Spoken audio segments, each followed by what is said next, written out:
Okay, welcome back. In this tutorial we're going to learn about the master template. Now looking at mashfash.com, you can see I've created my home page, my about page, the site examples header, about video, and my production and production services using the master template, and my contact page. These pages don't actually exist yet, so I can turn those off. So let's have a look at that on mashfash.com. So here's my home page. This is built using the master template simply by importing this JPEG or PNG directly from Photoshop. My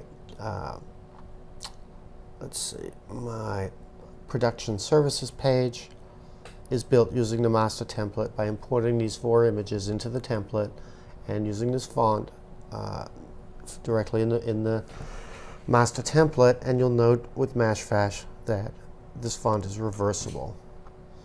So that's the advantage of not importing JPEGs, is that things will be reversible if you use the Mashfash fonts. About video, same type of thing. Okay, so let's have a look at how to build a master template. So let me bring up a blank tutorial here. So here's a blank page. So I'm going to go to the back end and go to this tutorial, and I'm going to create a new page, and I'm going to use the master template, and I'm going to call it home. So it's a very simple one. I'm going to make it my home page. I'm going to have it in the menu, so home will display in the menu on the left. Save and add content. So that page is set up now. So if I go back here to pages, you see I have this page. It exists. It's my home page. It's in the menu, and it's showing to retail clients. So I will click back on that page and start to add content. So in this case, here's my WYSIWYG editor. I'll just walk through it quickly. There's the WYSIWYG editor. There's MP3 audio if I want sound on this page. There's constrained images, and there's full screen images, and there's video as well. So it's quite a lot going on one page. So I'll try to explain quickly why I would put all these things together on one template. The idea is it's easy. So why would I want video on a template? Well, let me show you. On one of my sites here, morganedward.com, I use video as a background layer here. It takes a second to buffer. So the video actually fills up the screen. It's quite dramatic. The issue here is with the iPad, it may be a little problematic. It may not fill up the screen properly. And also on the iPad, video has to be triggered, meaning it comes up with that little circle where you have to push to play. So if you really care about the iPad, this may not be a great tool for you. But if you want to put background video, this is a nice little format. And here, we'll come back to this page. It's a great example of why I included video, the idea of using video full screen primarily, because if you want to use video inside the box, you might as well use the video gallery, which does it just as well or better possibly. So that's that page. Let me get off that so it stops buffering, and let me go back to my tutorial. So back to the back end. So that's video. Let's move on to full screen images. So by the way, in video here, you can use embeddable URLs like YouTube and Vimeo, but I don't believe that they will display in full screen either right off the bat, although I'm not sure if I've tested that. Full screen images means if you want an image that goes from this corner all the way down to this corner, fills up the screen. So I've got examples of that on most Mashfash sites, like this Lookbook. It completely fills up the screen, and in this case it's creating a slideshow, and you can see the slideshow navigation is just there, and then as I mouse over it, it becomes more visible. That enables me to stop the slideshow, jump to a specific slide. So that's all done using this full screen images. So if I have only one slide, one image, then it will just stop on that image. There's no need for navigation. So let's have a look at that page just so I could show you. If I go to Morgan Edward and I go to the Lookbook, you'll see that I have these full screen images up, and I just imported them basically, and then I can drag them around as I see fit. Drag and drop. When I drag and drop them, update positions appears. That's the basic gist of it, is that you just bring them in. You can bring in a whole bunch at once too. You can bring in 20 at a time if you want. So it's a very quick way to create a slideshow. So let me go back to my tutorial, and very quickly I just wanted to mention there within that some of the options on the full screen images. Image delay means there's a 3-second delay between each image. The full screen navigation I was talking about can be disabled. It can be in the left, the center, or the right. It's all at the bottom. It's either left, center, or right. So going back here, this is in the center. And this is, if I start the slideshow, there's probably about a 5-second delay before the next slide kicks in. Here it goes. It's about 5 seconds probably. Okay. So that's all I wanted to show you on that. So that's full screen images. Now constrained images are a little different. Constrained images fit inside this box. Now, we can put images inside this box somewhere else too, which is up here in the WYSIWYG, and we're going to be doing that in a second. But I just want to explain why I put in constrained images. Constrained images enable you to create also a slideshow, but instead of the slideshow being edge to edge, as we saw here, they're going to be inside this content box. They're going to be limited to this box. They're not going to be spilling out the way full screen images do. So if you wanted to create a slideshow inside the content box and have a nice clean presentation, you can do that using constrained images. The images should be close to this ratio, and ideally size, and that size is actually discussed up here on the WYSIWYG as 835 by 603. And then, so that's constrained images. You've got the same controls of delay and navigation, which is the slideshow navigation. And then the same thing, drag and drop to reorder and so forth. MP3, pretty self-explanatory if you want to put up an MP3. So that brings us to here, to our WYSIWYG. Now, the WYSIWYG means traditionally what you see is what you get.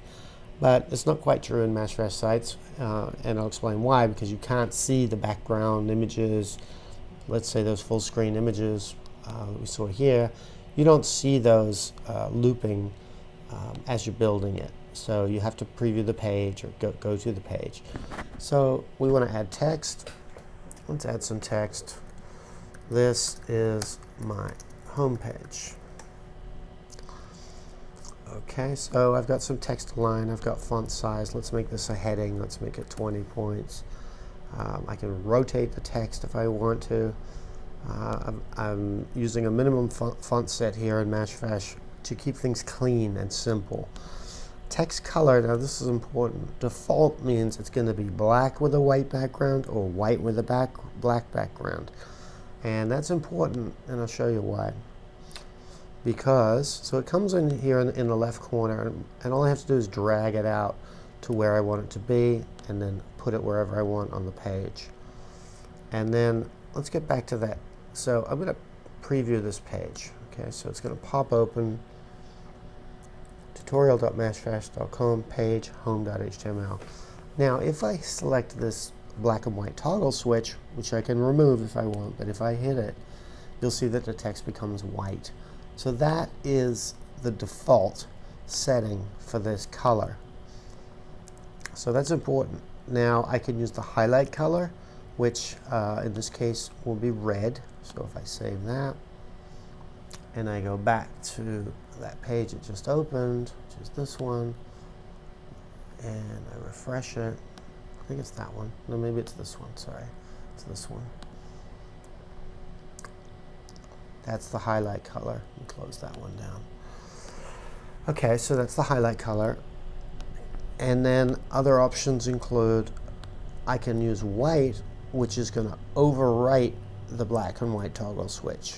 Or I can use black, which is going to overwrite the black and white toggle switch. Why would I want to do that? Well, if I had an image behind this text, like let's say a very dark image, I would want the text to be white and stay white. If I had a very light image, I would want the text to be black and stay black. So that's how that works. So come out of this for a second. Let me just delete this actually. And I'll show you a very simple page. For example, on the MashFash homepage, I want to add an image. Got one on my desktop. So I bring this image in again. And again, it does the same thing for images. It just puts them up here in the left. Now I'm dragging, and you can see it's not maintaining the aspect ratio. If you want to maintain the aspect ratio, hold down the Shift key, and it snaps into position. Now in this case, this is almost the correct size holding down the Shift key. In fact, it pretty much is, but not quite. So I can just remove the Shift key, place that image there. It's specifically sized to fit in that box. So that's a page that I've pulled in just by dragging in some graphics from Photoshop.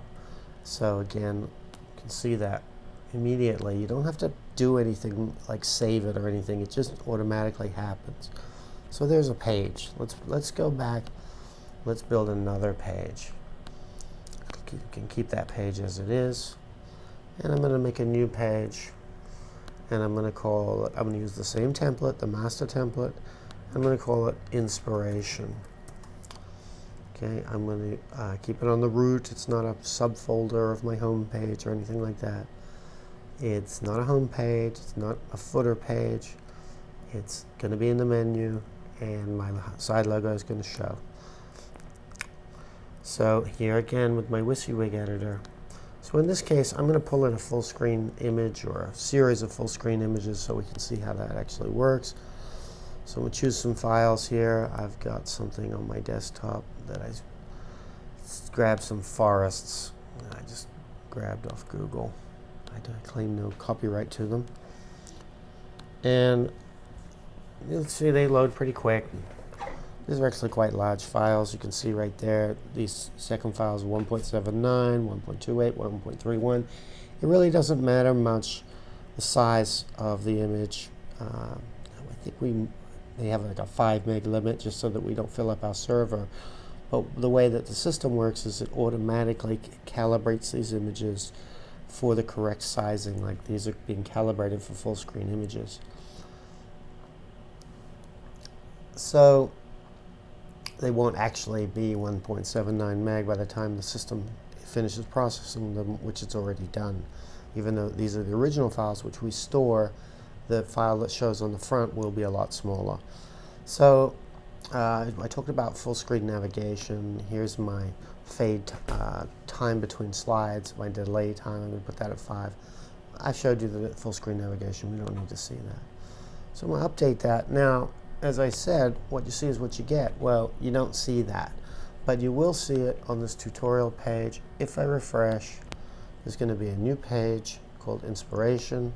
Click on that, and bang, there it is. So very dramatic, very bold. Some people get worried that you're losing your menu over here in the images, and that can happen, so you want to be aware of that. Some people don't mind that. It's you know, you can have images that are white over here or photoshopped or black or however you want to do it so that you can see what's going on. So let's go back to my inspiration page. I like the way those pages, those images work together, but I'm going to create something specific inside this. So I'm going to add an image, choose my file, and it's, I think I like this one in here. Let's say this image. I like that image, so I'm going to grab that image,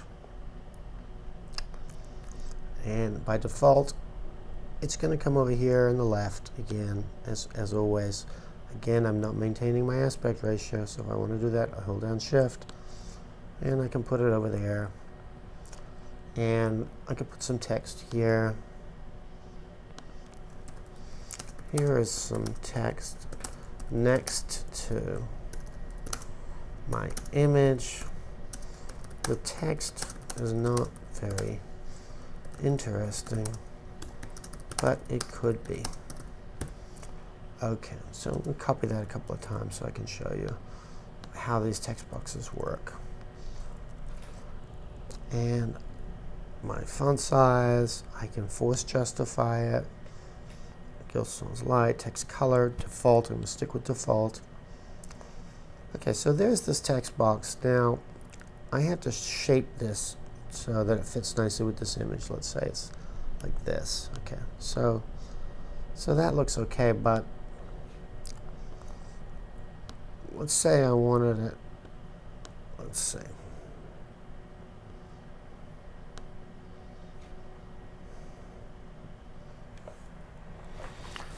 So here, where I'm not going to the bottom, I'll show you what happens. If I'm not showing all of this text, go back to my tutorial, refresh this page. We have that image we put in, but note I also have this scroller. Now obviously, this text might be better in white, or maybe it just isn't working against these tree backgrounds. We can try it in white, see how it looks. So white, when I'm selecting white, it overrides the color toggle switch. Save. And what that means is, here I select it as white. It's pretty legible now. And when I hit the color toggle switch, it does not change. These changed, this changed, that changed, but this text did not change. So I kind of like that, but it's not very dramatic. So I'm going to go back here and have another look at this text and stuff. So I think I like this image, but gee, that kind of looks nice. I'm thinking maybe the text could fit somewhere on the image. Now this image kind of looks like it's about the same ratio as this, as my content box here. So I'm going to pull it all the way open. Now this text, what if I could make it fit into this dark area down the bottom here? Okay, so it's all fitting now into this dark area. And I think this is going to look pretty good. Let's have a look.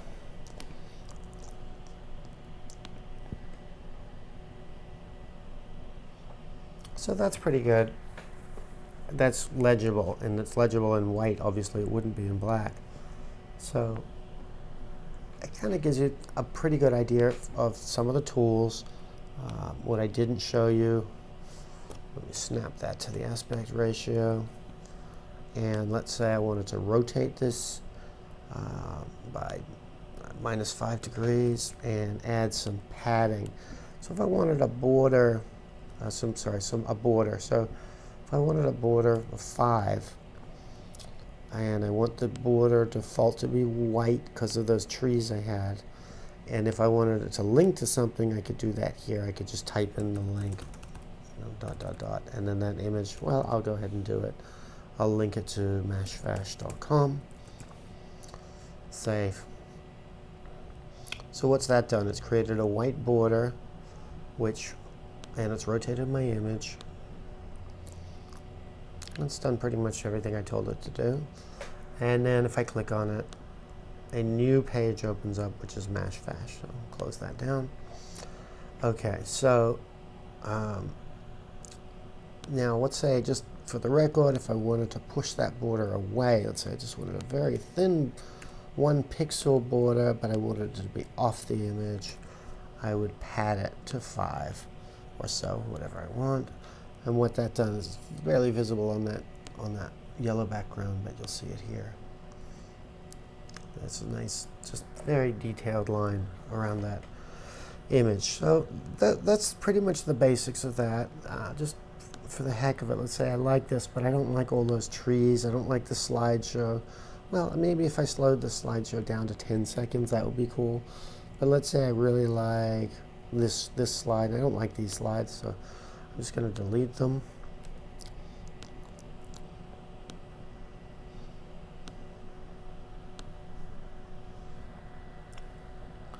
and go back, refresh my page.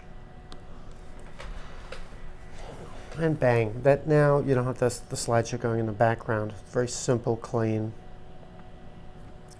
That's the basics of the master template. So this can be used to create a home page and about page. Oh, I didn't talk about links, so let's talk about links. So I talked about in the WYSIWYG how you can create images and text, but I didn't do links. So let's say I want to have a phone number. So this is going to end up being a contact page, let's say. So in that case, I'm going to have an email. So let's say I have an email URL, which is info@mashfash.com. The link text is going to be the same. It could be email me, or click here to email me, or anything like that, but it's not going to be that.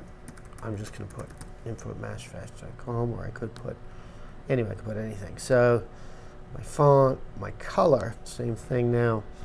Now, blue is a common color for links, but it probably wouldn't look good there. So I'm going to stick with the white that we were using so that it's visible, stays white. I could also use the highlight color or the black. Remember, the white's going to overwrite.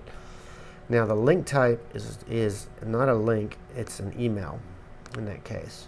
So that's an email. So if you want it to work properly. Now, let's come in. It's so small, though, it's going to be a problem for me, obviously. So let me open that again, and let's make the font size big, something interesting, 40. Save. Okay, so there's my link. That will work. That will link to that email address because it's defined as an email.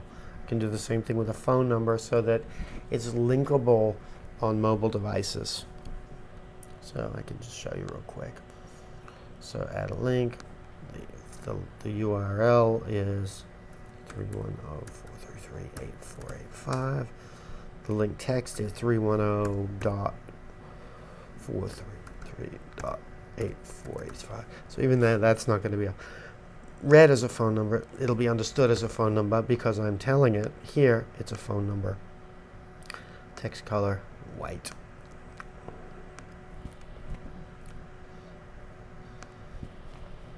Okay, so let's go back to my page. I know that doesn't look pretty, but it gives you the idea of how to create links on a page.